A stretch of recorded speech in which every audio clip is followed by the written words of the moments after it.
Start. नमस्कार। NCWA 10 का समय आ गया है।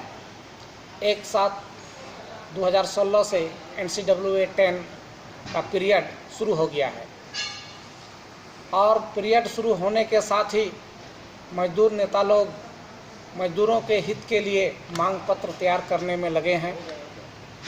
तो मैं मजदूरों के तरफ से एक मांग पत्र उन तमाम यूनियन लीडरों को देना चाहूँगा और कहना चाहूँगा कि मजदूरों की निम्नलिखित मांगों को देखते हुए NCWA 10 का समझौता किया जाए।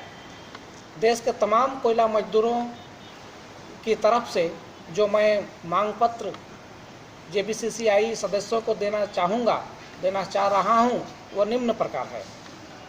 NCWA 9 में कोयला उद्योग की वेतन की बढ़ोतरी 29% हुआ था।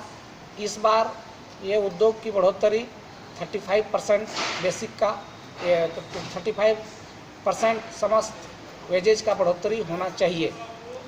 क्वार्टरली बोनस जो है वो बेसिक में समाहित होना चाहिए और मंथली वेजेज के साथ ही मिलना चाहिए। घर भाड़ा बेसिक का 20% उन तमाम श्रमिकों को मिलना चाहिए जिन्हें आवास नहीं दिया गया है कंपनी के तरफ से। भूमिगत भत्ता बेसिक का 20% मिलना चाहिए। जो कर्मचारी कार लिए हैं उन्हें बेसिक का 5% कार भत्ता मिलना चाहिए। प्रधानमंत्री ने देश को डिजिटल इंडिया घोषित किया है, इसलिए अब तमाम देश के नागरिकों को ज़रूरत है कि वे डाटा का यूज करें। इसलिए इस बार एक नई मांग मैं जोड़ना चाहूँगा कि तमाम श्रमिकों को 100 GB डाटा प्रत्येक माह मुफ्त मिलना चाहिए। LTC आजकल मजदूर लेते ही नहीं है, क्योंकि LTC में जो पैसा मिलता है वो लीव वेजेज से काफ़ी कम होता है। इसलिए मैं चाहूँगा LTC LLTC में हवाई जहाज़ का भाड़ा मिलना चाहिए। CL एवं सिक 15 दिन का मिलना चाहिए। सप्ताह में काम करने वाले को EL 20 दिन और भूमिगत में काम करने वालों को 25 दिन सालाना मिलना चाहिए। सालाना बढ़ोतरी बेसिक का 5% होना चाहिए। एनुअल इंक्रीमेंट बेसिक का 5% होना चाहिए। कर्मचारी को घर बनाने के लिए वर्तमान बैंक दर पर कंपनी से कर्ज मिलना चाहिए, जो मासिक वेतन से रिकवरी किया जाएगा। प्रत्येक कर्मचारी को 3 साल में अनिवार्य प्रोन्नति मिलना चाहिए। अध्ययन अवकाश अधिकारियों की तरह कर्मचारियों को भी मिलना चाहिए। कर्मचारियों को भी PRP मिलना चाहिए, क्योंकि कर्मचारियों का भी परफॉर्मेंस कंपनी के प्रोडक्शन पर रहता है, इसलिए इसका लाभ उन्हें भी मिलना चाहिए। मृत कर्मचारी के आश्रितों को मासिक मुआवजा के रूप में कैटेगरी 1 का वेतन मिलना चाहिए।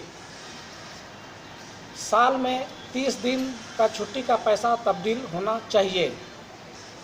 LCS की राशि को बढ़ाकर 3 लाख होना चाहिए। खान दुर्घटना में मृत कर्मचारियों को देय राशि 5 लाख से बढ़ाकर 25 लाख होना चाहिए। ओवरटाइम के भुगतान में किसी तरह का सीलिंग नहीं होना चाहिए। नई नियुक्ति में 6 महीने सिर्फ बेसिक का दिया जाना अविलंब बंद होना चाहिए और उसे भी DA SDA मिलना चाहिए। कोयला श्रमिकों की तरफ से JBCCI सदस्यों को ये मेरा मांग पत्र है और हम JBCCI के सभी सदस्यों से अनुरोध करेंगे कि जब वो JBCCI में मजदूरों की तरफ से मांग को रखें, इन सभी मांगों को वो रखें और इन सभी मांगों को दिलाने का वो भरपूर प्रयास करें।